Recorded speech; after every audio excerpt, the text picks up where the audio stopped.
Corona virus की महामारी के चलते देश में लॉकडाउन को 3 मई तक बढ़ाने के बाद सरकार ने बुधवार को नई गाइडलाइन जारी कर दी है। लॉकडाउन के नए नियमों के अंतर्गत जो क्षेत्र कोरोना वायरस से बेहद कम प्रभावित हैं, वहां सरकार 20 अप्रैल से कुछ बंदिशों के साथ औद्योगिक और अन्य गतिविधियों की इजाजत देगी। पीएम ने मंगलवार को राष्ट्र के नाम संबोधन में देश में लॉकडाउन 3 मई तक बढ़ाने की घोषणा की थी और स्पष्ट किया था कि जो क्षेत्र कोरोना वायरस के हॉटस्पॉट यानी सर्वाधिक प्रभावित क्षेत्र हैं, वहां कड़े प्रतिबंध जारी रहेंगे।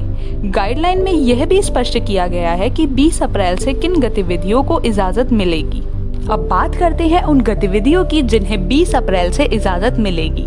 कृषि और इससे जुड़े कार्यों में, चुनिंदा औद्योगिक गतिविधियों में, डिजिटल इकोनॉमी में, जरूरी और गैर जरूरी माल परिवहन में, कृषि विपणन में, कीटनाशक, बीजों के निर्माण और वितरण की गतिविधियों में, दूध की सप्लाई, मिल्क प्रोडक्ट, कुक्कुट पालन और फिशरीज की गतिविधियों में, चाय, कॉफी और रबर प्लांटेशन में, ग्रामीण क्षेत्रों में फूड प्रोसेसिंग गतिविधियों में,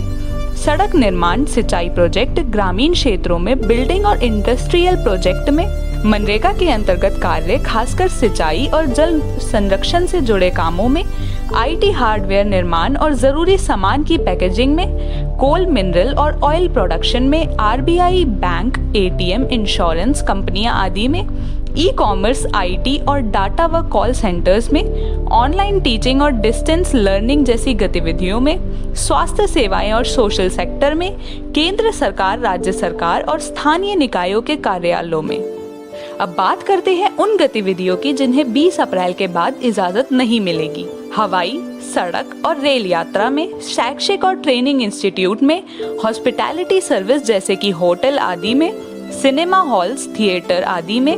औद्योगिक और कमर्शियल गतिविधियों आदि में, शॉपिंग कॉम्प्लेक्स में, सामाजिक, राजनीति और अन्य गतिविधियों में, धार्मिक गतिविधियां और सम्मेलन आदि में।